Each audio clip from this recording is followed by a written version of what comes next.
전고체는 잊으십시오 라고 제가 이제 계속해서 말씀드리고 있습니다. 2년 동안. 그래서 이제 전고체만 하면 뭐 될 것 같고, 이거 잘 노려갖고 투자하면 좀 대박 날 것 같고, 좀 이제 그런 생각이 사실 드는 거거든요. 실제로 이제 게임 체인저나 이제 뭐 그런 거는 그 전고체보다는 이제 46파이 원통형 배터리입니다. 금투세가 폐지되면은 올 하반기 장은 되게 좋을 것 같습니다. 제가 이제 단연코 올해 하반기 볼 수 있을 거다.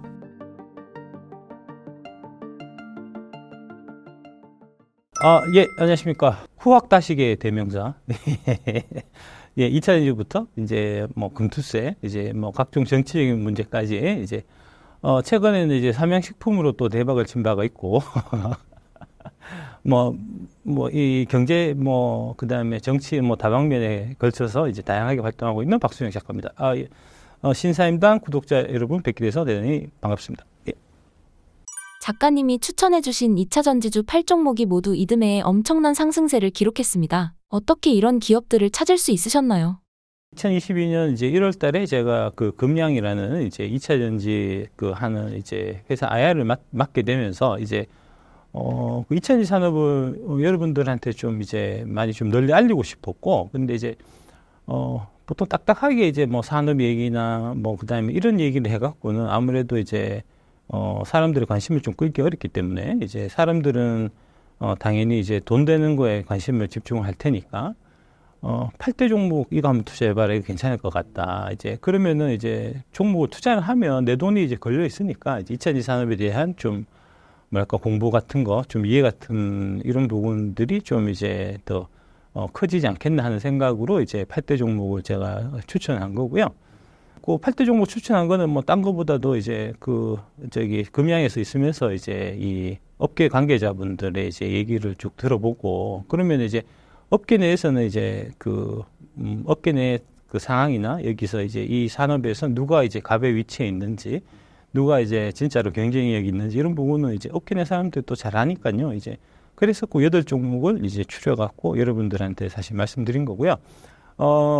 원래 목적은 이제 그 8대 종목 투자해서 이제 여러분들 돈 벌라는 목적은 아니고, 이제, 아무래도 투자가 돼 있으면은 좀 더 이제 2차전지 산업에 대해서 또 많이 공부를 하시게 되지 않을까 해서 이제 말씀드렸던 거고, 어쨌든 간에 이제 결과는 2023년에 이제 2차전지 주로 8대 종목 위주로 많이 올라갔고, 이제 여러분들이 돈도 좀 많이 만드신 분도 있고, 이제 뒤늦게, 좀 반신반의 하다가 이제 막차를 타신 분들은 좀 이제 괴로워하시는 분도 있고, 그런 걸로 제가 알고 있습니다. 작가님의 밸류에이션 방법을 설명해 주신다면요? 워렌 버핏님 말씀을 이제 인용해서 말씀드리면 이제 위대한 기업을 먼저 고르고, 그 다음에 그 위대한 기업이 이제 적정한 가격이나 혹은 적정한 가격 이하에 있을 때 사라 하는 이제 말씀하셨는데, 우리 K 배터리 밸류 체인에서 그 위대한 기업에 해당될 수 있는 이제 8대 종목을 여러분들한테 먼저 말씀드린 거고요. 그 다음에 이제, 그게 이제 싼지 비싼지를 파악하기 위해서는 결국 이제 밸류에이션이라는 이제 과정이 들어가는 거니까, 밸류에이션은 좀 어렵게 생각하실 건 없고요. 그러니까 단순하게 생각하시면 이제, 주당 순이익, 이제 EPS는 설명 안 드려도 되겠죠. 좀 설명드리자면 이제 그 기업이 벌어들인 당기 순이익을 이제 그 기업이, 발행한 발행 주식 총수로 나누는 이제 그게 당기 순이익 EPS고요. 그 EPS에다가 곱하기 이제 적정 PR을 곱해주면, 그러면은 이제 적정 주가가 나오는 거니까 이제 그런 형태로 이제 계산하시면 되고, 다만 이제 이 주가라는 거는 지금 올해 한 해보다는 이제 앞으로 미래를 좀 내다보고 움직이는 거기 때문에 이제 그 EPS 기준은 이제 한 3년 뒤에 EPS를 기준으로 계산하는 게 좀 적당하다. 그 다음에 어차피 투자라는 부분이 이제 특히 가치 투자라고 얘기하는 이제 그런 부분들이 그 가치와 가격 간의 이제 괴리를 활용하는 거기 때문에, 가치와 가격과의 괴리가 이제 벌어져 있다고 했을 때, 그게 이제 금방 이 복구가 되면은 이제 되게 좀 투자하시는 분들이 편하실 테지만, 이제 그거는 그렇지는 않거든요. 그러니까 이제, 시간이 상당히 좀 걸리는 경우도 많이 있고, 그래서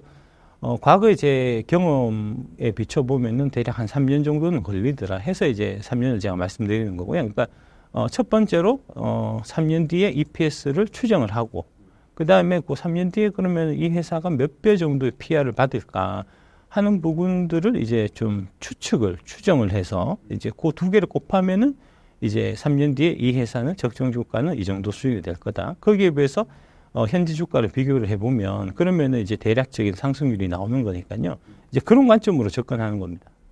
현재 작가님이 밸류에이션을 해보셨을 때 현재 주목하고 있는 기업이 있을까요?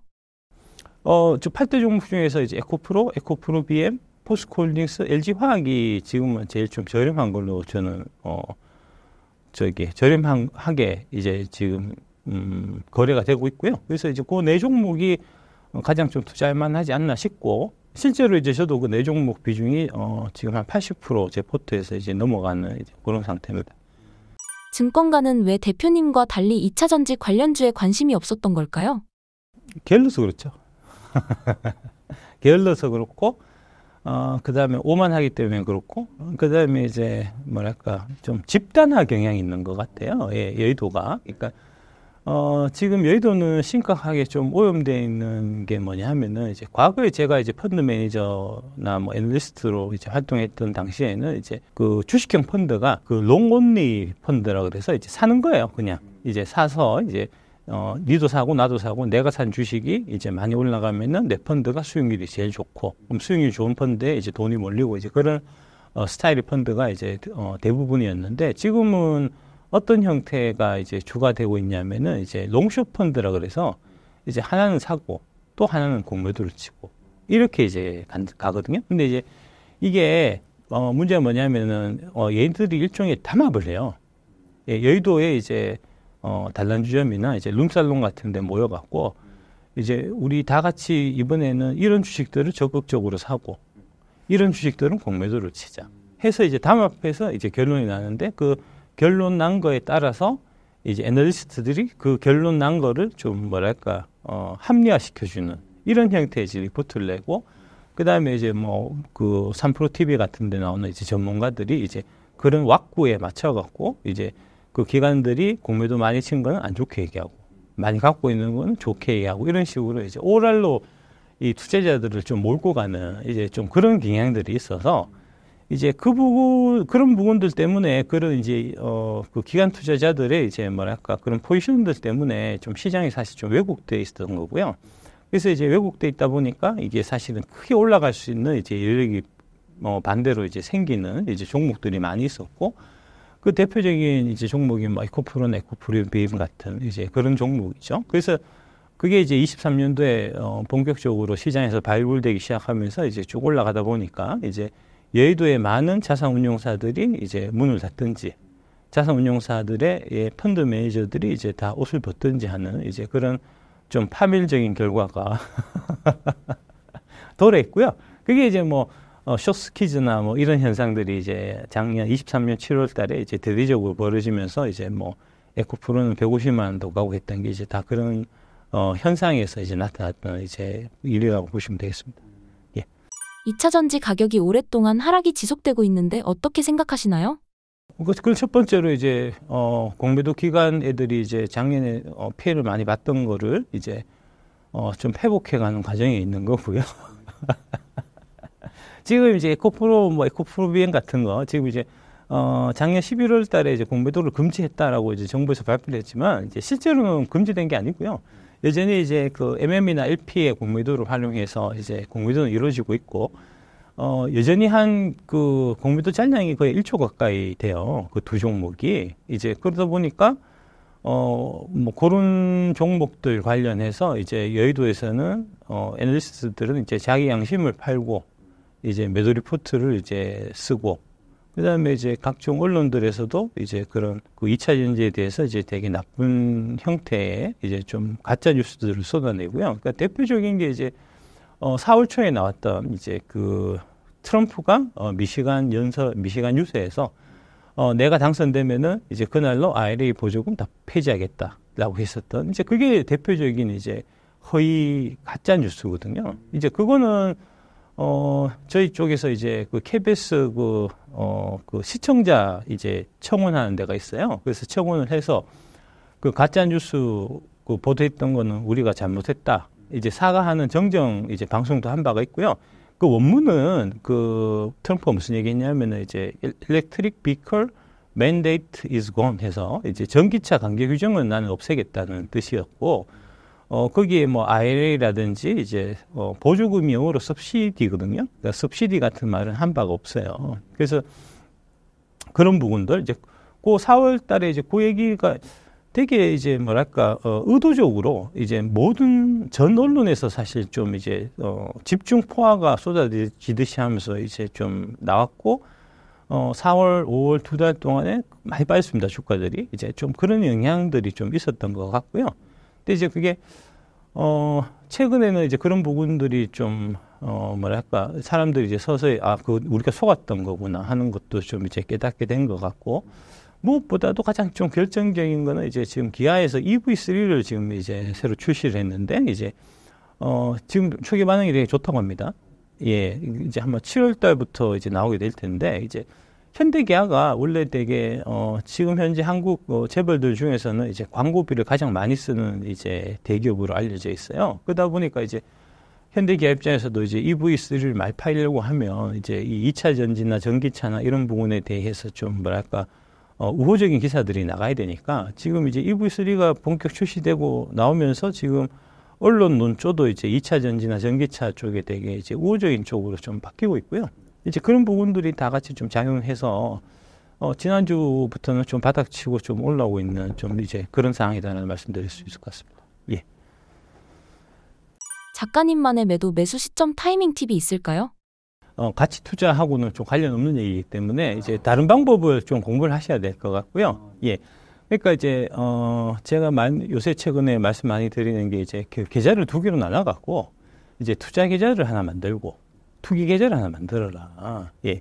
라고 말씀 많이 드리거든요. 그러니까 이제 투자라는 거는 이제 관점 자체가 이제 주가의 등락을 예측하는 건 아니에요. 그러니까 주가가 싸냐 비싸냐 하는 관점에서 접근하는 거고요. 그래서 이제 싸다고 생각해서 충분히 싸다고 생각해서 내가 샀으면 그러면 언제 오를지 모르지만 나는 가만히 들고 있어야지. 기다리다 보면은 언제는 올라가겠지. 이런 관점이고요. 반면에 이제 투기적 관점은 이제 그 주가의 향방을 예측하는 거거든요. 그러니까 이제 그런 주가의 향방을 예측하기 위해서는 뭐 다양한 방법이 있겠죠. 이제 뭐 대표적으로 이제 기술적 분석을 많이 활용한다든지 이제 그다음에 뭐 수급 이런 거 이제 기관 외국인들이 수급 어떻게 들어오고 뭐 이런 걸 본다든지 아니면은 이제 뭐 호재 악재라든지 이제 모멘텀이라든지 이런 부분을 좀 이제 유심히 본다든지 하는 이제 다양한 방법이 있을 텐데 이제 그런 거는 이제 제가 쓴 책하고는 조금 이제 거리가 있는 거고요. 이제 그런 거는 딴 책 사서 공부하셔야 될 거고요. 이제 뭐 그 기술적 분석 전문으로 하시는 분들도 많이 있으니까 이제 매매의 관점에서 이제 이 시장을 설명하고 이제 뭐 이런 분도 많이 있으니까 이제 뭐 그런 부분들을 저는 뭐 배격해서는 안 된다고 생각하고요. 상호가 투자와 투기가 서로 이제 공존하면서 이제 서로 좋은 영향을 미칠 수 있는 거니까 이제 그 아까 말씀드렸던 이제 투자의 관점에서 접근해 갖고 내가 이제 사서 이제 장기간 묻어둔다 해서 이제 5년 정도 이제 잘 묵혀놨더니 많이 올랐어요. 이제 그래서 이제 내가 이제 이 돈 좀 찾아갖고 좀 써야 되겠다 싶을 때 있잖아요. 근데 이제 이양 팔 때 뭐 이양 조금이라도 좀 비쌀 때 파는 게 좋으니까 이제 그럴 때는 투기적 관점을 접근해야 되거든요. 그러니까 뭐 차트도 좀 볼 줄 알고 뭐 이제 그 시장 수급이 어떻게 움직이고 이런 것 좀 감안해 갖고 이왕이면은 좀 이제 단기적으로라도 조금 더 높은 가격에 파는 게 유리하니까 그러려면은 이제 투기적 관점에 사실은 이제 공부도 돼 있으면은 되게 좋은 거니까 그래서 두 개를 병행해서 좀 같이 하시는 게 좋을 것 같고요.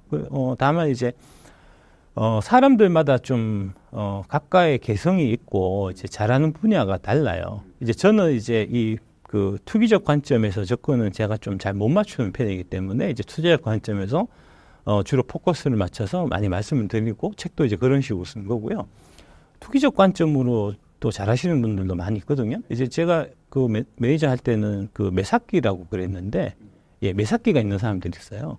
기가 막히게 이제 저거 주식 내일 오를 것 같은데 하면 오르는 사람 나는 이제 저거 오를 것 같은데 하면 떨어지고 그 사람 저거 내일 올 것 같은데 뭐 딱 정확하게 맞추는 사람들이 있어요. 그거는 이제 뭐랄까 자기가 갖고 있는 뭐 탤런트 같은 거니까 능력 같은 거니까 이제 그런 이제 각자의 장점을 이제 많이 좀 해보면서 이제 터득해 갖고 나는 아무래도 좀 이제 투기 쪽에 좀 이제 주가 향방을 맞추는데 나는 좀 이제 강점이 있어 하시는 분들은 이제 뭐 투기 계좌를 한 70% 하고 투자 계좌를 한 30% 하고 뭐 이런 식으로 하시면 될 것 같고 아니고 투기보다는 투자 쪽에 또 장점이 있어 하시는 분들은 이제 뭐 투자를 한 7, 80 하고 투기를 뭐 20%, 30% 이렇게 해서 나눠서 하시게 되면 서로 이제 그 상호가 서로 이제 좋은 영향을 미치니까 투기라는 관점에서 접근해서 이제 이게 주가가 올라갈지 내려갈지를 이제 맞출 때라도 이제 투자적 관점에서 좋은 기업이 아무래도 투기적 관점에서 올라갈 가능성도 사실은 크거든요. 그러니까 이제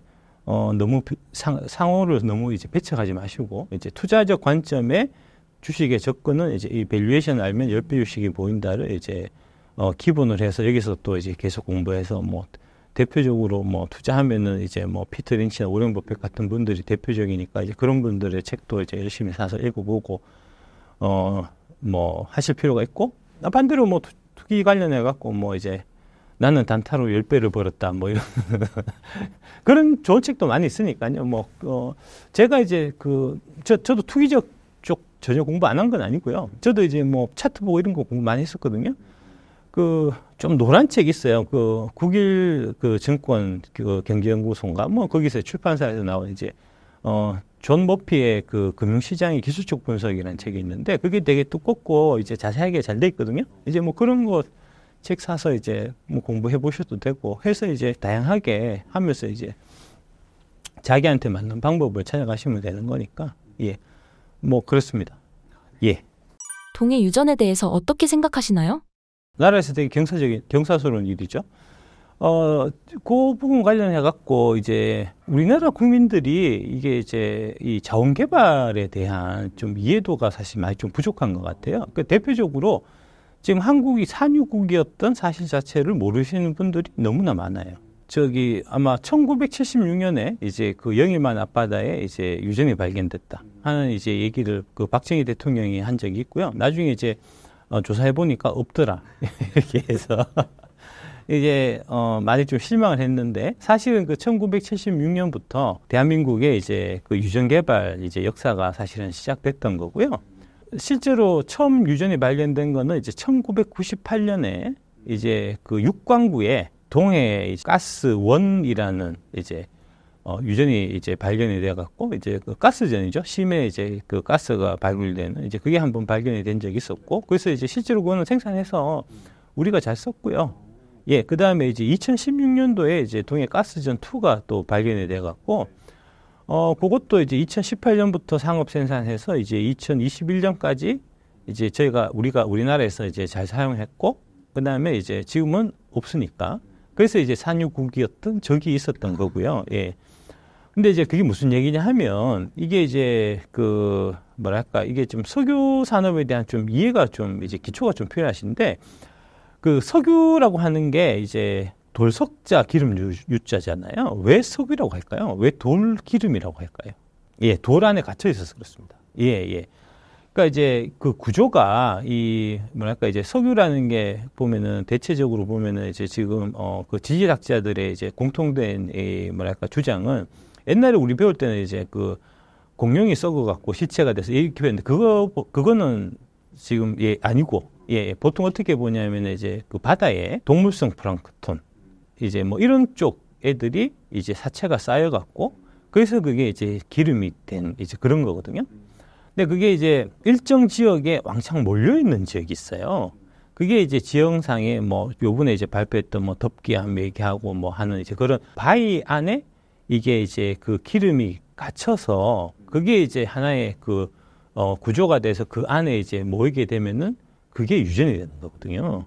예. 거기에다가 이제 우리가 시추공을 뚫으면은 이게 이제 삼투압 현상에 의해 가지고 이제 석유가 이제 솟아오르는 그래서 이제 그 석유를 우리가 쓰는 이제 이런 형태거든요. 그러니까 그런 이제 지질학적 구조를 이제 발견하는 바위들이 이렇게 해갖고 뭐 덮개암 해갖고 뭐 근원암 해서 이제 뭐 좀 복잡합니다만 하여튼 이제 뭐 그렇게 해갖고 그렇게 이제 모여 있는 그 구조를 찾는 작업이 요번에 이제 얘기 나왔었던 아브레우 박사가 이제 실시했던 이제 물리 탐사라는 이제 방법이고요. 그거는 이제 지하에 이제 지진파 같은 거를 이렇게 때려갖고 이게 그게 수심이 1000m거든요. 그러니까 1000m를 이제 잠수부가 들어가서 확인할 수 있는 게 아니잖아요. 그러니까 이제 지진파를 이렇게 이제 해갖고 폭탄, 그러니까 뭐 다이너마이트 같은 거 이렇게 터트리고 하여튼 뭐 그런 이제 다양한 방법을 이제 레이저도 쏘고 뭐 하여튼 그런 이제 다양한 방법을 사용해서 이제 그 나온 데이터를 이제 바탕으로 그 아브레오 박사한테 우리가 이제 분석을 의뢰한 거고요. 그 아브레오 박사가 분석을 해보니까 이거는 가능성이 있겠다. 이제 여기 한번 뚫어봐라. 라고 이제 지금 결론이 나온 거고요. 예. 그래서 지진파 때리고 하는 이제 그런 작업을 누가 하냐면 한국석유공사에서요. 그 한국석유공사가 아까 말씀드린 이제 1976년도 그 영일만 사태 때부터 시작해서 이제 계속해서 그 작업을 한 거고요. 그래서 이제 50년 하다가 보니까 이제 작아갖고 이제 금방 쓰고 없어지긴 했지만 이제 동해에 가스전 2개는 발견했고 동해에 가스전 2개를 발견했다는 거는 무슨 얘기냐면은 그 동해 일대에 석유는 분명히 있어요. 다만 그게 이제 이렇게 바위로 이렇게 감싸져서 마치 우물처럼 모여있는 지역을 우리가 못 찾았던 거거든요. 그러니까 어떤 느낌이냐 하면 한강 백사장에 누가 다이아몬드 반지를 떨어뜨렸어요. 근데 그 다이아몬드 반지가 어디 있는지는 모르잖아요. 그 후보지를 계속해서 찾는 거예요. 그걸 이제 50년 동안 우리가 찾아갔고 드디어 그 후보지를 찾았다. 여기는 한번 뚫어볼 이제 필요가 있겠다. 해서 이제 지금 얘기를 한 거고요. 근데 이제 사실 그게 보면은 이제 지금 얘기 나오는 게 그 안에 이제 보통 보면은 이게 석유가 물이 있고 그 물 위에 석유가 이렇게 떠 있는 그런 구조거든요. 근데 이제 어떤 지역에는 물만 있고 지하수만 있고 석유가 없는 지역도 있어요. 그거는 이제 석유가 있는지 없는지는 결국 시추공을 뚫어봐야 하는 거니까. 그래서 이제 지금 시추공을 뚫어보겠다. 하나 뚫는데 이제 1억 달러, 대략 한 1,300억 정도 든다는 거고, 이제 총 5개를 뚫겠다고 얘기한 거니까 이제 한 6,500억 정도 이제 드리는 거고, 만약에 그 안에 이제 석유가 가득 차 있다. 그 공간 안에. 라고 하면은 이제 최대 한 2,200조 원 정도 이제 현 시세. 물하고 좀 섞여 있으면은 그거에 한 4분의 1 정도. 그러니까 이제 대략 한 500조에서 한 600조 정도 되는 이제 그런 값어치가 있다는 거니까 그거는 그러니까 20% 확률로 구멍 5개 뚫어갖고 거기서 이제 한 500조에서 뭐 한 2,000조 원 정도의 이 석유가 나올 가능성이 있다고 하면은 이제 당연히 뜯어봐야 되겠죠. 그러니까 이제 구멍을 5개를 파기 때문에 사실은 이제 20%보다는 훨씬 확률이 높은 거예요. 예, 그러니까 주사위 그 1부터 5까지 있는 이제 주사위를 굴려갖고 그 중에 이제 그 1이 나올 확률이 20%인 거잖아요. 5번 다 굴려갖고 연속적으로 이제 5번 중에 1이 한 번도 안 나올 확률, 1이 한 번이라도 나올 확률을 이제 우리가 수학에서 이제 그 계산해 보면 그게 대략 한 67% 정도 됩니다. 예, 그러니까 그렇게 낮지는 않아요. 67% 5개를 다 팠는데 안 나왔어요. 그러면 더 파야죠. 5개 더 파고 하다 보면 이제 계속해서 확률이 올라가니까 이제 그런 형태로 사실 접근해야 맞는 거고요. 근데 이거가 이제 이상하게 지금 뭐 그 아브레오 박사가 갖고 있던 이제 뭐 그 법인이 뭐 법인세를 안 내갖고 뭐 이런 그 구글 지도 보니까 가정집이라든지 뭐 이런 쓸데없는 소리를 취하고 있으니까 진짜 황당하고 답답한 거죠. 그 아브레오 박사가 어떤 사람이냐면 그 엑슨모빌이라고 알 겁니다. 그 세계에서 가장 이제 그 큰 유전 개발 회사죠. 그 엑슨모빌에서 실제로 이제 그 해양에 있는 석유를 개발하는 그 팀의 팀장 하셨던 분이고요. 이제 나와갖고 이제 별도로 회사 차려서 지금 그런 이제 분석 업무만 하는 겁니다. 이제 그 사람은. 그러니까 이제 분석 업무만 하니까 사실은 뭐 그렇게 큰 회사나 직원들이 필요한 게 아니거든요. 그냥 자기 집에서 이제 컴퓨터 갖다 놓고 돌리면 되니까. 데이터는 이제 한국 석유공사에서 다 데이터 이제 갖고 와서 갖다 주면은 그거 갖고 자기가 이제 컴퓨터 돌려갖고 여기 가능성이 얼마나 되겠다 이런 거 이제 검토해서 이제 리포트 제출하면 되는 거니까. 그러니까 그 한 사람이 할 수 있는 거예요. 다만 이제 그 사람이 되게 이런 분야에 이제 되게 전문적인 경험과 확실과 이런 부분들이 이제 있는 사람이어야 되는 거고. 아브레오 박사는 전형적인 그런 분이에요. 세계적으로 좀 권위자라고 할 수 있는 분이 아까 엑스모빌 출신이고, 그 다음에 이제 우리 포스코 인터내셔널 이제 그게 이제 그 미얀마 가스전 이제 개발해갖고. 그거는 잘 아실 겁니다. 미얀마 가스전 개발해서 이제 그 포스코 인터내셔널에서 이제 돈 많이 벌었는데 그 미얀마 가스전 개발할 때 분석했던 업무를 맡았던 분이 아브레오 박사고요. 그 다음에 이제 우리하고 이 구조가 좀 비슷한 이제 기아나 그 앞바다에 이제 심해 유전이 있는데 그 심해 유전이 지금 금세기 최대 유전이거든요. 예. 그거 그 후보 지역 그 이제 조사했던 그 했던 사람이 아브리오 박사예요. 이분이 미국의 지금 지질학회 협회장이거든요. 그런데 뜬금없이 김어준 같은 사람이 그 사람을 사기꾼이라고 얘기하니 그거를 다 전 언론에서 받아가지고 저 사람 사기꾼인가 봐 이렇게 지금 몰고 가는 거 아닙니까? 부끄러운 줄 알아야 됩니다. 이거 진짜 나라 망신이에요.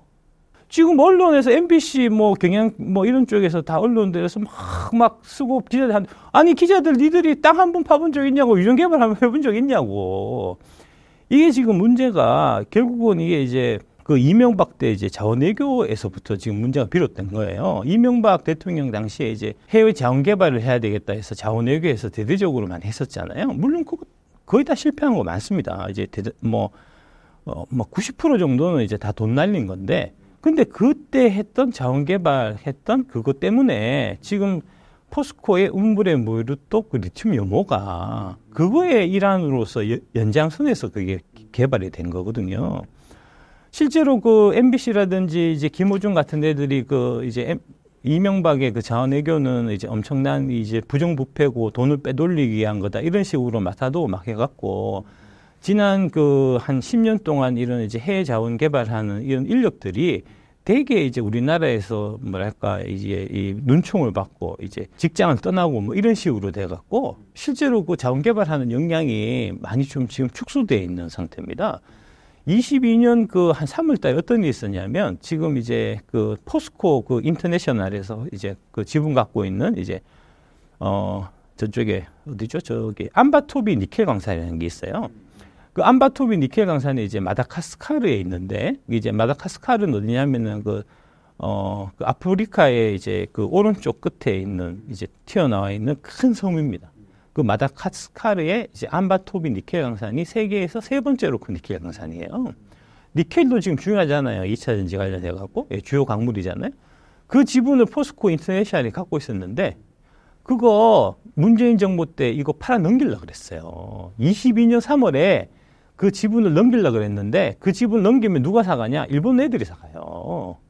일본의 지금 상사 쪽 그런 이제 주가들 워렌 버핏이 투자해갖고 몇 배씩 오르고 했잖아요. 걔들한테 넘어갈 뻔한 거를, 그 22년 3월에 공무원들이 이거 좀 넘겼다가 나중에 문제되겠다. 특히 일본 애들한테 넘어가니까 막판에 철회했어요. 그렇게 몰고 간 걸 누가 몰고 갔다고요? MBC하고 김어준 같은 애들이 그런 걸 몰고 갔다고요. 지금 걔들이 다시 지금 저기 동해 유전 이게 2200조가 될지 500조가 될지 뭐 아예 없을지도 모르지만 어쨌든 파봐야 결론이 나오는 건데 이거를 지금 못하게 하려고 그 아브레오 박사 저거 사기꾼이다 이런 식으로 막 몰고 가는 거 아닙니까? 아니 그러면은 이제 5천억 그거 혈세 저기 아까우니까 그러면은 그거 우리가 하지 말고 우리 세금을 하지 말고 뭐 이제 엑스모빌 같은 애들한테 이제 그 개발하라고 하고 다 시추하라고 하고 나오면 걔들한테 지분 얼마 주면 되지 않냐 하는데 아니 이거 지금 2200조 나오면 우리가 다 독식해야지 왜 엑스모빌한테 1100조를 나눠줍니까? 아 제정신입니까 지금? 답답합니다. 이거 진짜 미친 거예요. 이거는 정치적으로 완전 정치병에 걸려갖고 이게 지금 그 나라의 대사를 이게 이제 정치적 유불리에 따라 갖고 막 이런 식으로 몰고 가는 거는 좀 심각한 문제가 아닐 수 없고요. 그 다음에 이제 또 주식 관련해서 말씀드리면 이거 이제 관련해 갖고 그 유전 나오고 막 이런 얘기 나오면서 이제 움직였던 주식들이 진짜 허접한 주식들. 예, 예를 들면은 흥구석유라든지 같은 그건 이제 주유소하는 회사거든요. 예, 주유소하는. 그 다음에 한국가스공사 같은 거. 가스공사도 말이 안 돼요. 가스공사는 개발 안 한다니까. 석유공사 가서 개발하는 거라니까. 그게 주체가. 하여튼 뭐 그런 그런 것까지 해서 이제 막 그런 거는 이제 일종의 아까 말씀드린 이제 투기적 관점으로 이제 접근해서 하여튼 돈만 벌면 장땡이니까 이제 그 태풍 노르고 오면 이제 노루표 페인트를 사갖고 돈 벌면 되듯이 뭐 그런 형태로 이제 그거는 약간의 좀 오락 비슷하게 좀 가벼운 마음으로 좀 이제 접근하는 소액으로 이제 뭐 그런 좀 유흥거리 정도로 생각하시면 사실 될 것 같고 만약에 이게 이제 제대로 잘 진행이 된다고 하면 실질적으로 좀 이제 수혜를 받을 수 있는 실질적으로 좀 영향을 받을 수 있는 기업으로는 이제 두 가지를 볼 수가 있어요. 첫 번째 아까 말씀드린 이제 한국석유공사에서 주로 할 겁니다. 근데 이제 이게 만약에 민간을 하게 되면 대한민국 민간 기업 중에서 심해 유전을 개발해 본 경험이 있는 회사하고 같이 조인트 벤처를 할 거잖아요. 누구죠? 포스코 인터내셔널. 예, 미얀마 가스전 개발해 본 경험이 있는 포스코 인터내셔널이 그러면 유력해지는 거고요. 다음에 이게 이제 심해에 1000m 있기 때문에 이거를 기름을 빼오기 위해서는 뭐가 필요하냐 하면은 이제 FPSO라는 이제 부유식 이제 그 설비, 플랜트 설비. 그게 필요합니다. 그게 아마 주 단위로 필요할 거예요. 그거 하는 기업들이 있겠죠? 이제 뭐 삼성중공업이라든지 FPSO 쪽에 이제 이 강점이 있는 이제 조선주들 같은 당장 아니겠지만 아직은 멀었습니다. 이제 지금 일단은 거기 시추해서 이제 나중에 석유 나오고 그 다음에 뭐 개발 들어가도 뭐 28년, 30년부터 아마 이제 하게 될 거니까 이제 그런 부분을 사실 그런 부분이 움직여야 사실 이제 정상적인 이제 주가 움직임이고요. 근데 뭐 다들 모르잖아 그냥. 그러니까 무식하니까 아니 석유 한다니까 저기 뭐 석유 도매상 그 흥국 석유 이런 거 막 모르고 하니까 우리나라 수준이 답답한 거죠. 예, 하여튼 뭐 그렇습니다. 예.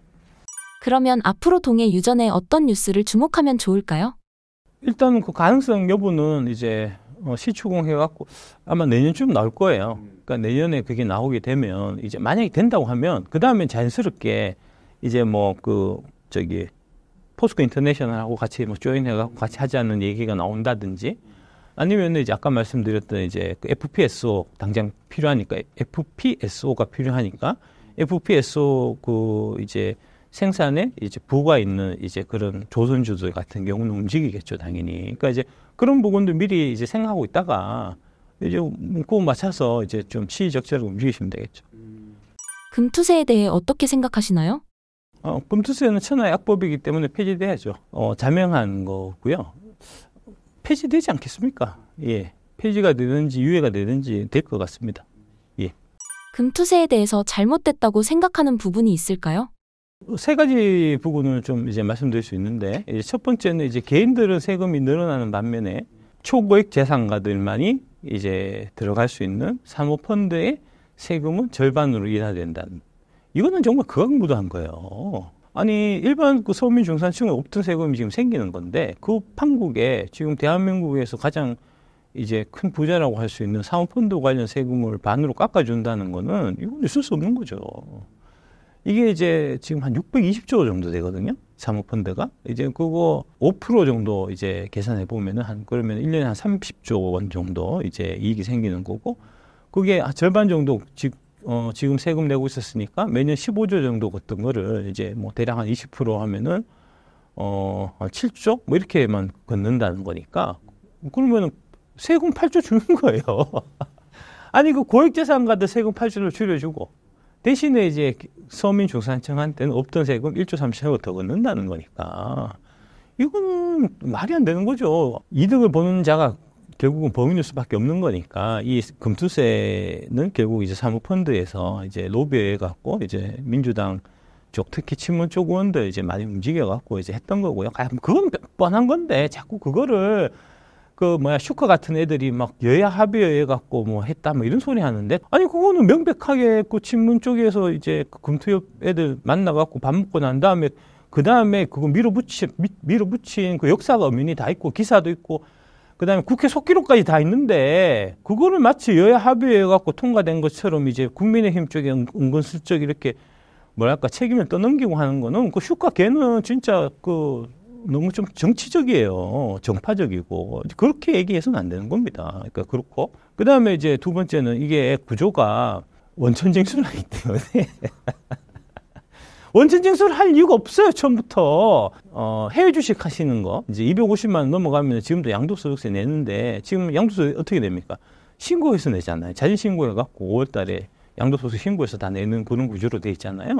그 구조대로 하면 돼요. 이 금투세도 5월 달에 신고해갖고 내면은 되는데, 이것도 아마 이제 대형 증권사의 로비를 받았을 겁니다. 이제 대형 증권사가 로비를 해서 이거를 이제, 수익이 발생했을 때 만약에 1억 벌었으면은 22% 떼서 갖고 있다가 7월 10일 날 내요. 상반기 거는. 그 다음에 이제 그 하반기 거는 이제 그 다음 해에 2월 10일 날 내거든요. 그 기간 동안은 이거 이제 무이자로 자기가 돈 굴릴 수 있잖아요. 그래서 이제 그런 목적으로 원천징수를 만들어 나갔고, 원천징수를 만들어니까 결정적인 문제가 뭐가 생기냐 하면, 이게 이제 5천만 원까지는, 주식은 5천만 원, 기타는 250이잖아요. 다 합쳐갖고 채권 뭐 해주식 뭐 ETF 이래서 다 해갖고 250인데, 이제 그거를 다양한 금융기관에 있는 이제 그거를 다 모아갖고 5천, 다양한 금융기관에 있는 걸 다 모아서 250 이렇게 해야 원래 이제 법의 취지상 맞는 건데, 이게 원천징수를 하다 보니까 예를 들어서 이제 삼성증권에서 이제 내가 거래를 해서 여기서 이익 난 거 하고, 그 다음에 이제 뭐 저기 하나증권에서 내가 거래해갖고 이익 난 거 하고, 이게 전산 교류가 안 됩니다. 예.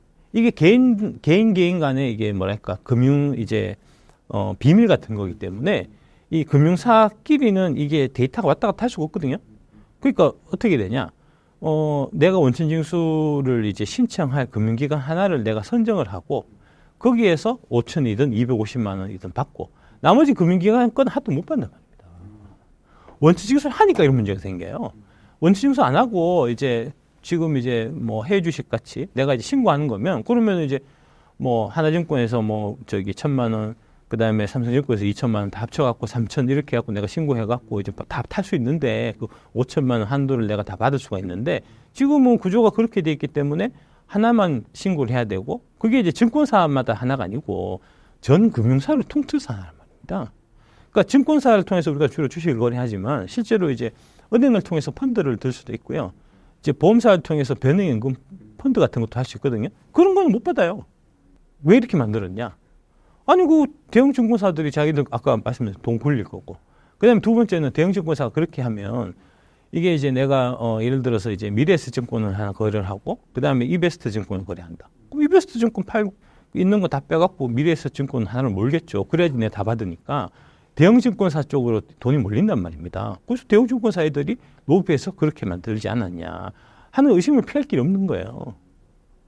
이게 저 두 번째 문제고, 세 번째는 이제 자녀들 명의로 해서 이제 어릴 때부터 경제 교육을 시켜야 되겠다 해서 이제 이게 자녀 통장, 자녀 명의로 이제 주식 계좌 이렇게 만들어주고 많이 하는데, 자녀 명의로 주식 투자하다가 이게 이익이 100만 원이 넘어가면, 그러면은 이제 연말정산 받을 때 인적공제에서 빠지게 되거든요. 내가 만약에 대략 한 40% 정도 이제 세율 구간이다라고 하면은 이제 인적공제가 150원이니까 150만 원 곱하기 40%하면 60만 원 세금을 내가 이것 때문에 내야 돼요. 예. 그걸로 끝나는 게 아니고, 여기에 연결되어 있는 이제 그 기초공제에서 애가 빠지면, 그럼 여기 연결되어 있는 애 명의로 드는 이제 보험료라든지, 애 명의로 나가는 의료비라든지, 애 명의로 나가는 학자금이라든지, 이런 것까지 다 같이 빠지거든요. 결국은 이제 자녀 명의로 주식 투자 이런 거는 계산하면 안 된다. 다 깨버리고 예금으로 가야 된다는 거니까. 이게 우리 대한민국이 추구하는 방향이어서는 안 되는 거 아닙니까? 애들이 이제 어릴 때부터 주식 투자도 하고 채권 투자도 하고 금융 공부를 시키려고 계좌를 만드는 게, 이게 사실은 뭐 정부도 그렇고 이제 뭐 증권사나 이제 금융감독원 이런 쪽에서도 이제 되게 좀 권장했던 상황인데, 이게 이제 금투세라는 게 하나 도입됨으로 인해 갖고 이거 다 못하게 돼버린 상황이니까, 뭐 이거는 진짜 이렇게 가서는 안 돼요. 그러니까 법이라는 거, 특히 이제 세법이라는 거는 이게 이제 하나만 딱 건드려도 이게 마치 이제 그 상하이 앞바다에 나비가 날개짓을 하면은, 그게 이제 리오데자네이로에서 이제 태풍이 온다는 이제 그 나비 효과, 그런 나비 효과를 발생시킬 수 있기 때문에 되게 신중하게 접근해서 이런 부작용이라든지 파급 효과라든지 이런 부분을 꼼꼼히 따지고 이게 법을 만들었어야 되거든요. 그런 건 하나도 안 따지고 그냥 아까 말씀드린 이제 사모펀드, 그 다음에 대형 증권사 두 군데 로비 받아갖고 급하게 통과시키다 보니까 이런 엄청난 이런 이상한 법이 지금 만들어져 있는 겁니다. 천하약법이니까 이거는 뭐 없애야죠, 당연히. 당시에 대만 증시는 금투세로부터 어떻게 영향을 받았나요? 대만이 그 금투세를 도입하고 한 달 만에 40% 주가가 빠졌고요. 폭락했고, 그거보다 더 중요한 거는 거래가 5분의 4가 줄었어요. 지금 우리도 이제 금투세 이 논란이 계속해서 불거지면서 개인 투자자들이 아이고 한국 주식 미리미리 좀 빠져나가야 되겠다. 조금씩 지금 빠져나간단 말입니다. 그러니까 뭐 1, 2천만 하는 사람이야 뭐 이제 뭐 당일도 바로 다 팔 수 있지만 이제 금액이 커서 한 200억, 200억만 돼도 하루 못 팔아요. 미리미리 좀 팔아놔야 되거든요. 그래서 이제 그런 것들 때문에 실제로 지금 우리나라 증시도 지금 거래가 엄청나게 줄었고요. 한 30% 줄었습니다. 지금 작년 대비해 갖고. 지금 이제 거래세가 한 해 보통 한 8조 정도 거치는데 거래가 30% 줄었으면 이제 8조 곱하기 30% 하면 2조 4천억이 지금 이제 거래세 세수가 지금 이제 덜 거치는 상황이고요. 그러면 금투세 도입해 갖고 1조 3천억 더 걷어봐야 2조 4천억 거래세가 줄기 때문에 남는 게 없어요. 1조 1천억 더 세금을 줄어든다니까요. 세금을 더 걷을 수도 없는 법이에요, 이 법은. 근데 이걸 지금 통과시키려고 하는 거니까. 대만처럼 5분의 1 줄어들면, 5분의 1로 줄어들면 그러면 88이 64에서 6조 4천억 줄어드는 거거든요. 1조 3천억 세금 더 걷으려고 하다가 6조 4천억 세금이 날아가는 거예요. 그리고 플러스해서 아무도 모르는 사이에 사모펀드 애들은 8조 원 정도의 세금이 또 줄어드는 거죠. 이 15조 세금 날아가는 겁니다, 이거. 15조면, 지금, 구멍 뚫는데, 석유 시축 구멍 뚫는데 혈세 낭비한다 막 얘기하잖아요. 해봐도 5천억이라니까. 아니, 이거 15조라니까. 30개, 300개 뚫을 수 있다니까. 150개 뚫을 수 있다니까요. 뭐 안 주십니까, 이거. 국내 증시가 경쟁력을 가지기 위해서 가장 필요한 게 무엇인가요? 아까도 말씀드렸지만 이제 주가라는 부분은 이제 PER 곱하기 EPS, 그러니까 EPS 곱하기 PR이잖아요. 그러니까 첫 번째 EPS가 좋아져야 돼요. EPS가 좋아지는 거는 이제 기업이 이익을 늘려야 되니까. 그러니까 한국 산업의 문제고요. 그러니까 뭐 2차 전지 산업이라든지 반도체 산업이라든지 이런 부분이 이제 신성장 산업들이 계속해서 등장해서 그런 기업들이 일단 돈을 많이 벌어야 일단 기본적으로 이제 증시가 좋아지는 거고요. 그러니까 미국 같은 경우에 이제 지난 10년 동안 주가가 계속 올랐던 거에 대해 갖고 지금 이제 EPS 곱하기 PR 측면에서 이제 PR 측면, 주주의 배당이나 이제 배당을 많이 해준다든지 뭐 자사주 매입 소각한다든지 이제 이런 것만 좀 부각해서 지금 얘기하는 이제 그런 경향들이 있는데 사실은 그 부분보다는 앞부분의 EPS, 산업의 성장 부분이 훨씬 더 큰 몫을 차지했다고 봐야 돼요. 실제로 지난 10년 동안 보면은 이제 미국 같은 경우는 이제 우리가 팡이라고 하는 또는 마가라고 하는 이제 뭐 페이스북이나 애플이나 뭐 구글이나 이런 회사들이 이제 모바일 혁명의 이 선두에 서 갖고 그 기업들이 되게 이제 크게 성장하면서 이제 이익도 많이 발생시키고 그러면서 미국 증시가 지난 10년 동안 좋았던 거고요. 반면에 그런 관점에서 보면은 우리 대한민국은 지난 10년 동안 그런 이제 마가라든지 팡이라든지에 해당되는 주식이 없었기 때문에 그런 기업들이 없었기 때문에 산업이 전반적으로 좀 침체였던 거고 그래서 박스피였던 거고요. 그러니까 PR 측면이 아니에요. EPS 측면이었다고요. 산업 측면이 우리나라의 산업이 좀 침체되어 있었기 때문에 우리가 지난 10년 동안 못 올랐던 거고 그에 비해서 미국은 좋았던 거고요. 유럽 같은 경우를 보면 유럽도 마찬가지로 이런 이제 모바일 혁명에 해당되는 그런 기업들이 별로 없었습니다. 전통 산업도 위주였으니까.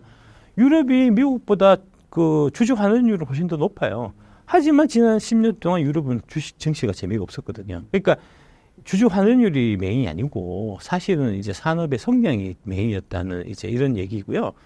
같은 비거든 예로 보면은 지금 이제 일본, 대만이 이제 최근에 주가가 되게 좋아서 이제 그런 부분들이 이제 우리 개인 투자자들이 부름을 많이 사고 있는데 그것도 보면 이 PR 측면, 그러니까 주주 환원이라든지 뭐 이런 측면보다는 오히려 EPS 측면이 훨씬 더 커요.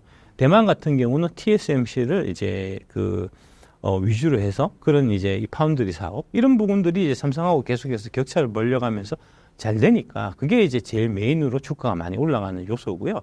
일본의 경우에는 이제 지금 미국이 중국을 견제하기 위해서 일본을 이제 강력한 동맹으로 지금 경제적으로 밀어주고 있는 상황이거든요. 그 혜택을 받아갖고 지금 일본의 주가가 오른 거지.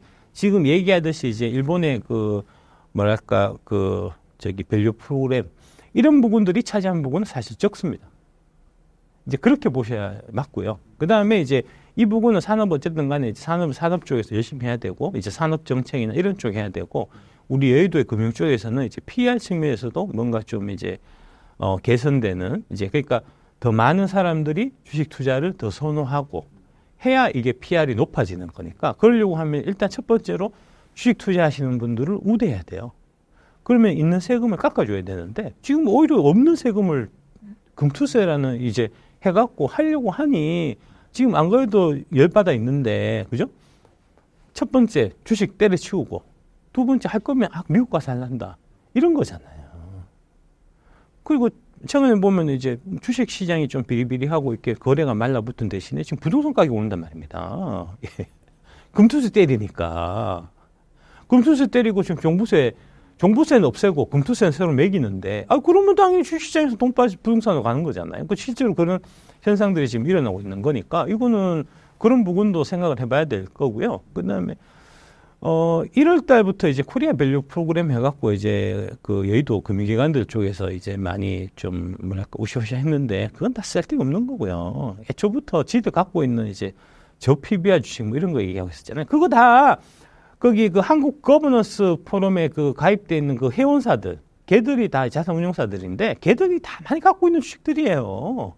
그러니까 나라를 위해 갖고 뭐 뭔가 하는 것처럼 이제 입으로는 떠들었지만, 사실은 자기네 그 펀드 수익률 올리려고 그런 뭐 이런 얘기 쭉 했던 거거든요. 그러니까 당연히 나중에 발표해 보니까 알맹이가 없고, 거기서 욕 먹는 거잖아요.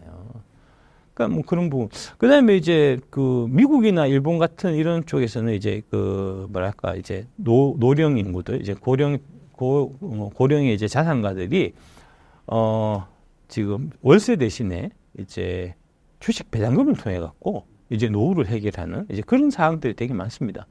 근데 우리는 그게 안 되잖아요. 그게 왜 그러냐면 그것도 결국 세금이에요. 미국이나 일본 같은 경우에는 그 배당에 대해서 이제 되게 세금 같은 것들을 우대를 하기 때문에 그 배당 받아갖고 노인들이 생활한단 말입니다. 그러면 당연히 부동산보다는 주식 쪽으로 이제 돈이 몰려갖고, 이게 또 이제 배당주들은 되게 안정적이니까, 안정적인 투자 기반이 되고 하니까, 그에 비해 갖고 대한민국은 배당에 대해 갖고 49.5%라는 이제 무지막지한 세금을 물리기 때문에 배당 받아봐야 반이 세금으로 나가는데, 월세 받으면 세금 없어요. 그 월세 하지. 집 두 채 사갖고 한 채는 월세 주고, 그 월세 받아갖고 생활한단 말입니다. 실제로 지금 보면 우리나라 그 이제 가계자산의 구성을 보면은 80%가 부동산이고요. 20%가 이제 그 금융자산인데, 그 20% 금융자산 중에서도 주식은 되게 작아요. 반면에 이제 미국 같은 경우는 70%가 금융자산이고 30%가 부동산입니다. 왜 그렇겠습니까? 이런 형태로 주식 투자하는 사람을 계속 우대를 해주니까, 뭐 배당 같은 세금 같은 것도 마찬가지. 이런 식으로 우대해주니까 돈이 다 금융자산 쪽으로 몰리는 거잖아요. 그러니까 우리가 이제 입장에서, 정책을 하는 입장에서 생각을 해보면, 돈이 부동산으로 몰리는 게 좋습니까? 증시로 몰리는 게 좋습니까? 증시로 몰리는 게 좋죠. 당연히 증시로 몰리는 돈은 기업한테 이제 장기적으로 투자할 수 있는 이런 이제 자금으로 활용이 되기 때문에, 그 기업들이 열심히 그거 갖고 투자를 해서 뭐 많이 망하겠지만, 그 중에 하나 성공한 회사들은 나중에 구글이나 애플이나 뭐 테슬라나 이런 회사들, 엔비디아나 이런 회사가 될 수 있는 거잖아요. 그 잘된 한 회사가 대한민국 전체를 먹여 살리는 거니까, 그래서 당연히 정시를 활성화시키고 정시를 이제 우대하는 정책을 써야 되는데, 지금 우리는 안 그래도 지금 정시에 대해 갖고 뭐 되게 좀 뭐랄까 그 좀 천대하는 이런 정책을 써왔는데, 거기다가 금투세까지 지금 덤태기를 세우고, 반면에 부동산은 종부세 깎아주니까 이게 되겠냐고, 거기 나라가. 이게 큰 틀에서 다시 한번 생각해 보시기를 좀 부탁드리겠습니다. 특히 민주당 쪽에. 예. 현재 2차 전지 섹터 분위기는 어떤가요? 예, 6월 초부터 좀 반등의 기미가 보이고 있고요. 예, 그게 두 가지 요인인 것 같습니다. 첫 번째는 이제 금투세가 폐지나 유예되는 쪽에 좀 힘을 더 얻고 있다는 이제 그런 면이 있고요. 그러니까 결국은 그렇게 되면은 이제 금투세 도입되면은 나 주식 그만해야지 하고 이제 돈 빼서 미리 이제 그 뭐 예수금이나 아니면 예금으로 가 있던 돈들이 이제 다시 들어올 수 있는 이제 계기가 될 거고, 개인 투자자들은 지금 현재 이제 여러 종목들 중에서는 아무래도 2차 전지 주식들을 가장 좀 선호하는 분들이 많으니까 또 많이 좀 떨어져서 가격 매력도 있고 하니, 이제 그래서 이제 그런 부분들이 6월 초부터 일단 작용하는 부분이 하나가 있는 것 같고요. 두 번째는 결국 기아 EV3인 것 같습니다. 이제 EV3가 이제 되게 좋은 반응을 지금 이제 그 받고 있고요. 그 다음에 이제 이거를 잘 팔기 위해서 이제 현대 기아에서 국내 언론들을 잘 움직여갖고 이제 전기차 관련된 되게 우호적인 기사들이 6월 초부터 계속해서 쏟아지고 있어요. 그러면서 이제 옛날에 했었던 뭐 전기차 캐즘 해갖고 이제 엉망진창이고 뭐 그 한국 배터리 앞날을 암울하고 이제 트럼프 당선되면 큰일 나고 이런 얘기들이 싹 사라지고 되게 좀 우호적인 기사 분위기로 좀 바뀌고 있거든요. 이제 그런 부분들이 좀 시너지를 내갖고, 지난주부터 좀 2차전지 주식들이 좀 이제 바닥에서, 고개를 드는 좀 그런 상황인 것 같습니다. 앞으로의 전기차 시장 어떻게 바라보시나요?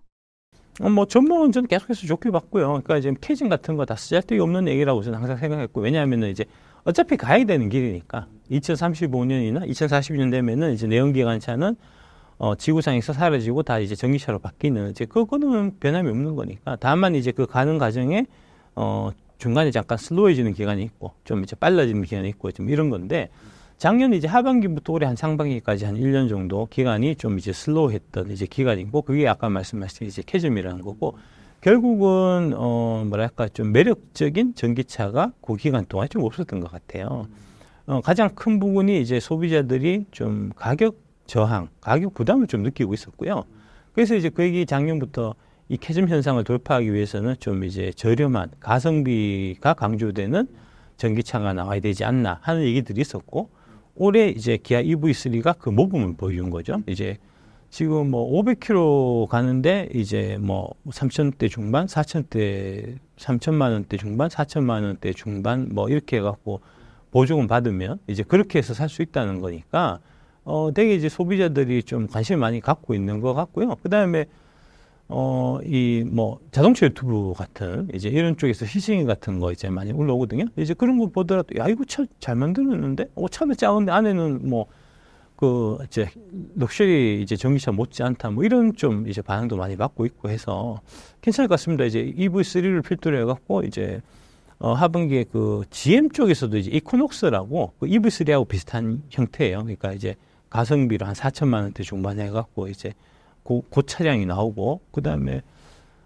지프도 올해 전기차 나온다 하더라고요. 이제 뭐 그런 것들이 되게 많이 좀 이제 하반기에는 다 대기를 하고 있기 때문에 그런 것들이 나오면서 전기차 신차가 이제 소비자들의 이제 관심, 그 다음에 구매 이렇게 연결되면은 이 2차 전지는 이제 덩달아서 다 좋아지는, 이제 그러면서 자연스럽게 캐즘이 이제 극복되는, 그게 이제 주가에도 다 반영되는 이제 그런 형태로 나타나게 되지 않겠나, 이제 그렇게 좀 보고 있습니다, 저는. 작가님께서 주목하고 계시는 2차 전지 관련 기업들은 어디인가요? 아까 말씀드렸던 지금 네 종목입니다. 이제 그 밸류에이션 상으로 이제 저렴하니까, 그 네 개가 제일 좀 괜찮은 것 같아요. 제가 봐서 이제 뭐 그렇습니다. 예. 전고체 시장 어떻게 보시나요? 전고체는 잊으십시오. 라고 제가 이제 계속해서 말씀드리고 있습니다. 2년 동안. 그게 왜 그러냐면, 기술적으로 되게 이제 폼나고 뽀대나고 하는 거 하고, 실제로 이제, 팔려갖고 그게 매출과 이익으로 찍히는 거하고 조금 달라요. 그러니까 전고체 하면 뭐, 지금 일단 이제 구현 자체는 또 어렵고요. 아직도 시간 많이 걸릴 거라고 보고요. 일단 구현된다고 했을 때 가장 큰 문제가 뭐냐면 가격이 너무 비싸요. 예. 지금 얘기가 나오는 게, 전고체 배터리를 바꾸게 되면은 한 2억 원 정도 추가, 부담이 생긴다는 거거든요. 그러니까 이제 소비자 입장에서 어떻게 되냐면, 기존 배터리에 비해 갖고 전고체 배터리로 가게 됐을 때 이제 1회 충전 주행 거리가 뭐 한 300km에서 한 400km 정도 늘어나는 겁니다. 그러니까 선택지가 이렇게 있어요. 이제 아이오닉 5를 내가 사는데, 이거 전고체에 들어가 있는 걸 사면은 이제 한번 충전해서 900km를 가는데 대신에 가격이 2억 5천이에요. 전고체 말고 일반 그냥 리튬이온 배터리 있는 거를 사면은 5천만 원 주고 사는데 주행거리는 500km예요. 이 두 개를 선택하는 거거든요. 대개 경우에는 아이오닉5 이제 일반 배터리 있는 거를 선택할 거잖아요. 그래서 이제 전고체는 크게 의미가 없다는 거고요. 실제로 이제 뭐 삼성 SDI가 이제 그때 얘기한 것도, 우리가 이제 전고체 개발하고 있긴 하지만 이게 이제 그 대중적인 차에 다 보급시키려고 하는 건 아니고 소수의 되게 이제 하이엔드급에만 이제 채용시키겠다라고 이제 얘기한 바가 있고, SNE 리서치에서 이제 발표한 자료에 보더라도 2030년에 이제 전고체 배터리의 침투율은 대략 한 3% 정도. 나머지 97%는 다 여기니까, 지금 하던 거니까. 그래서 이 전고체는 크게 의미 없다는 거고요. 뭐, 이재용이나 뭐, 빈살만이나 뭐, 만수르 같으면 사겠죠. 우리는 아마 엄두를, 꿈도 못 꾸지 않을까? 이제 뭐 그런 거가 크게 의미가 있는 건 아니고요. 근데 이제 그거를 기자들이 좀 관성적으로, 이게 이제 항상 전고체 쓸 때 꿈의 배터리, 게임 체인저, 전고체 배터리 이렇게 쓰니까 이제 그 막연하게 좀 그런 느낌이 드는 거예요. 그래서 이제 전고체 뭐 하면 뭐 될 것 같고, 이거 잘 노려갖고 투자하면은 좀 대박 날 것 같고, 좀 이제 그런 생각이 사실 드는 거거든요. 실제로 이제 게임 체인저나 이제 뭐 그런 거는 그 전고체보다는 이제 46파이 원통형 배터리입니다. 예, 46파이 원통형 배터리의 강점은 가격이 싸져요. 원가가 절감되거든요. 대략 이제 보면은 그 리비안 R1T, 그 다음에 리비안의 그 R1 모델이 이제 원통형 2170을 쓰고 있고요. 그게 이제 삼성 SDI 쪽에서 납품받아서 하는 건데, 최근에 이제 R2라는 이제 신형 모델을 이제 리비안에서 발표를 했는데, 그 발표할 때 4695 원통형 배터리를 쓰겠다라고 발표했거든요.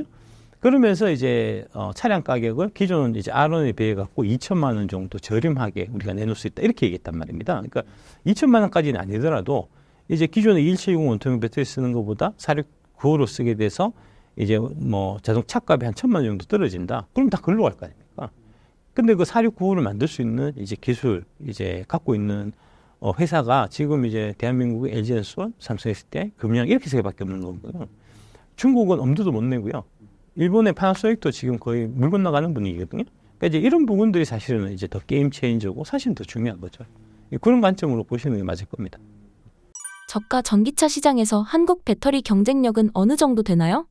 늘어나지 않고 있습니다. 그러니까 예, 그거는 통계를 제대로 확인 안 하고 그냥 이제 좀 느낌적인 느낌으로 이제 말씀하신 거고, 그러니까 지금 LFP가 전 세계적으로 보면 한 30% 정도 점유율을 차지하고 있어요. 근데 이제 중국이 작년에 이제 전기차를 전 세계에서 한 60% 팔았거든요. 그 60% 판 중국 중에서 절반 정도가 LFP예요. 그럼 60% 곱하기 50% 하면 얼마죠? 중국 쓰는 게 다입니다. 예. 유럽은 지금 LFP 침투율이 2%고요. 미국은 7%입니다. 안 늘어나고 있잖아요. 예. 예, 자세한 설명을 생략하겠습니다. 그 결정적으로 이제 LFP 왜 안 되냐 하면 LFP 비싸요. NCM보다. 예, 예. NCM LFP가 자꾸 싸다고 얘기하는 거는 그 중국 새끼들 돈 처먹고 하는 얘기고요. 실제로 그 제가 이제 금양에서 이제 배터리 직접 만들어 보는 이제 그런 뭐 연구진하고 다 얘기해 보면 안 싸대요, LFP가. 예. 실질적으로 보면 이제 그 NCM 9반방 같은 이제 최근 제품들 비교해서 보면은 이제 LFP하고 대략 가격 격차가 10%가 채 안 나고요. 한 5% 정도. 이제 NCM이 조금 더 비싼 정도인데, 그런데 이제 훨씬 더 강점 많고, 그 다음에 추가적으로 뭐가 있냐면 NCM 우리가 다 쓰고 난 다음에 팔 수가 있습니다. 재활용이 되기 때문에 팔 때 대략 이제 그 배터리 구입 가격에 지금 현 시세는 15%에서 20%를 받아요. 그럼 5%가 살 때 싸더라도 나중에 팔 때 15% 이제 이제 회수하는 것까지 감안하면 실제 구입 가격은 NCM이 지금 현재도 LFP보다 10% 싸거든요. 그럼 LFP는 어떻게 될까요? 도태되겠죠? 실제로 도태되고 있습니다, 지금. 최근에 이제 그 EV3, 그게 이제 그 작년 얘기는 싸게 가야 되고, 싸게 가면은 LFP 싸야 되는데, LFP는 중국이 우리보다 먼저 했으니까 우리가 중국한테 안 될 거다 하는 얘기를 언론이나 심지어는 앨리스트도 많이 했잖아요. 근데 지금 EV3가 제게 이제 3,500, 4,000 뭐 중반대로 해갖고 지금 500km를 가는 멋진 차를 만들었는데, 거기 들어가는 배터리가 LFP가 아니고 지금 NCM이란 말입니다. 그러니까 애초에 그 말이 안 되는 얘기였어요. 그건 이제 제가 작년에도 계속해서 말씀드렸던 거고, 실제로 그게 이제 차량에 구현돼서 지금 나오고 있는 게 EV3니까, 작년 하반기에 그때 이제 기아에서 이제 레이 EV라는 거를 이제 출시했는데 거기에 LFP가 들어갔거든요. 근데 레이 EV는 경차예요. 되게 차가 작아요. 그리고 이제 한번 충전해갖고 200km 조금 더 가거든요. 근데 그게 2,900만 원이었단 말입니다. 그러니까 실제로 차가 나오는 거 기준에서 보면 LFP가 NCM보다 안 싸다니까요, 실제로. 그거는 이제 EV3하고 레이 EV만 비교해봐도 마찬가지고, 최근에 또 이제 그 몰지각한 중국 돈 처먹은 인간들이 지금 이제 BYD가 이제 그 돌핀이 아마 들어올 겁니다. 돌핀 해서 이제 우리나라에 이제 승용차를 팔게 될 텐데, 이제 그게 1,900만 원짜리다. 1,900만 원짜리 중국 BYD 차량이 나오면은 한국 휩쓸 거다, 뭐 이런 식으로 이렇게 썰 풀고 다니는 그 중국 돈 먹은 새끼들이 있거든요. 그것도 다 생구랍니다. 중국에서 1,900만 원 팔리는 게 한국에서 1,900만 원에 못 팔아요. 다르거든요.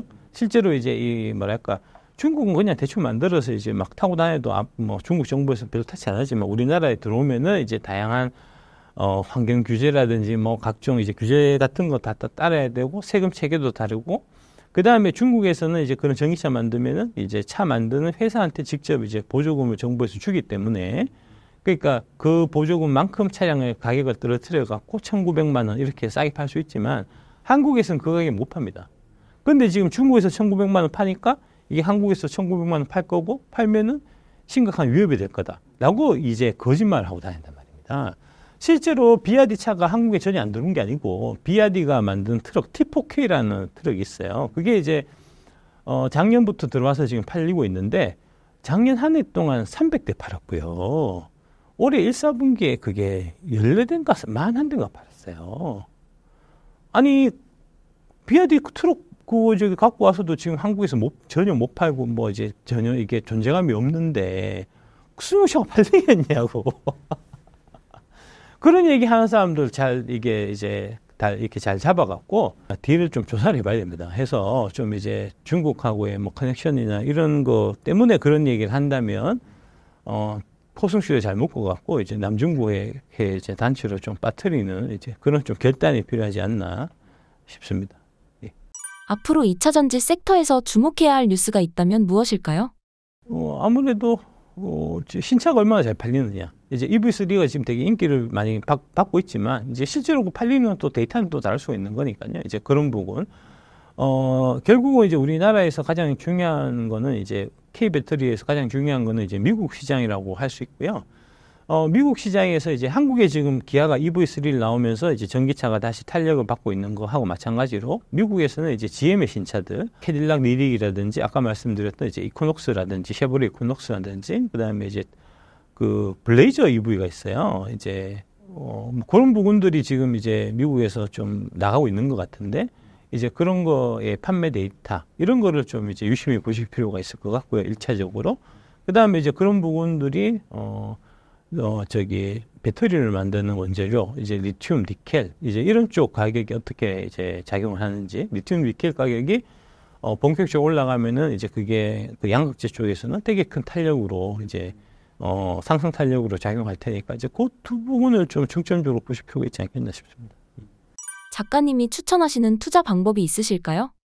투자는 3년을 묻어두는 거기 때문에 뭐 왔다 갔다 하고 뭐 언제 올라가고 이런 거는 사실은 의미를 두시면 안 되고요. 이제 묻어두고 3년 뒤에 까보자 이런 느낌이에요. 그러니까 사실 별 할 일이 없어요. 예, 뭐 하셔야 되죠? 금투세 폐지 투쟁에 이제 힘을 합치셔야 되고요. 그 다음에 이제 남자친구, 여자친구한테 더 잘해주고, 그 다음에 이제 집에 이제 어머님, 아버님께 효도하고 이제 아들, 딸한테 잘해주고, 이제 얘기 많이 들어주고, 이제 그런 거 하시고요. 예.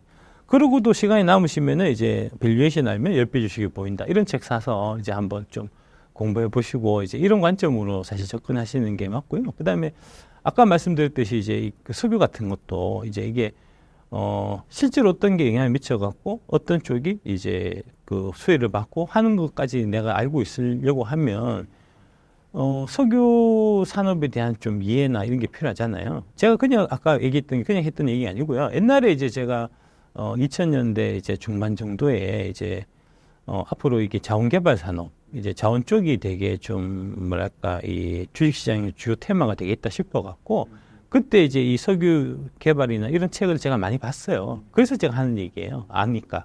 그러니까 이제 그런 이제 방면에 다양한 방면에 이제 그 산업이라든지 뭐 기업이라든지 같은 이제 뭐 그런 다양한 방법의 이제 그 방면에 이제 좀 공부를 해서 그 워렌 버핏 얘기는 이제 능력 범위라고 하는 서클 오브 컴피턴스를 이제 계속해서 좀 늘려나가는 이제 그런 거를 해야 사실 그게 주식 공부고요. 지금처럼 이제 이거 좀 다음 달에 어떻게 될까 이런 거 뭐 고민하고 요번 달에 좀 팔아갖고 다음 달에 좀 떨어지면 좀 다시 살까 이런 거 고민하는 거는 그건 사실은 투자 공부는 아니고요. 예, 그냥 좀 이제 심심풀이 유흥거리, 좀 오락거리 뭐 이런 좀 느낌이니까 이제 HTS 덜 보셔야 됩니다. 기자를 덜 들여다보시고 대신에 이제 이런 것들 좀 더 뭐랄까 보다 본질적이고 이제 그런 부분을 좀 이해하는 데 대한 이제 그런 지식을 키우시는 이제 그런 것들을 좀 말씀드리고 싶습니다. 신사임당 시청자분들을 위한 한마디 부탁드릴게요. 금투세를 폐지하기 위해서 이제 다 같이 힘을 좀 합쳐주시고요. 이제 금투세가 폐지되면은 올 하반기 장은 되게 좋을 것 같습니다. 제가 이제 단연코 올해 하반기 3천을 볼 수 있을 거다라고 좀 이제 말씀드릴 수 있을 것 같고요. 금투세만 폐지되면. 그러니까 이제 다 같이 힘을 합쳐갖고 이제 금투세 폐지에 한 목소리를 좀 내주시고, 그래서 이제 금투세가 폐지되고 덧붙여갖고 이게 결국은 주식 투자자가 많이 증가하고 확대되고, 그 다음에 이제 다양한 사람들이 이제 주식 투자를 되게 뭐랄까 보편적으로 이제 하는 그런 나라가 좋은 나라예요. 그래야 이제 기업도 발전하고, 이제 기업이 발전해야 이제 세금도 잘 거치고, 세금 많이 거치면 뭐 하겠습니까? 복지하겠죠. 그래서 이제 복지도 자연스럽게 확충될 수 있고, 그러면서 이제 뭐 국민연금 문제라든지 의료보험 문제라든지 이런 부분들도 결국은 돈 있어야 해결되는 문제니까, 이제 먼저 그 파일을 키우고 그 다음에 이제 나눌 생각을 해야 되는 거잖아요. 그러니까 이제 파일을 키우는 가장 좋은 방법은 주식시장을 활성화시키는 거니까, 많은 분들이 좀 이제 그 뜻을 합쳐셔갖고 금투세 폐지부터 해서 증시를 활성화할 수 있는 이제 다양한 방법을 우리 이제 사회 구성원들이 다 같이 고민하고, 그게 이제 실천될 수 있도록 하는데 좀 힘을 모아주셨으면 감사하겠다 하는 말씀을 마지막으로 드리고 싶습니다. 네, 감사합니다. 네, 감사합니다.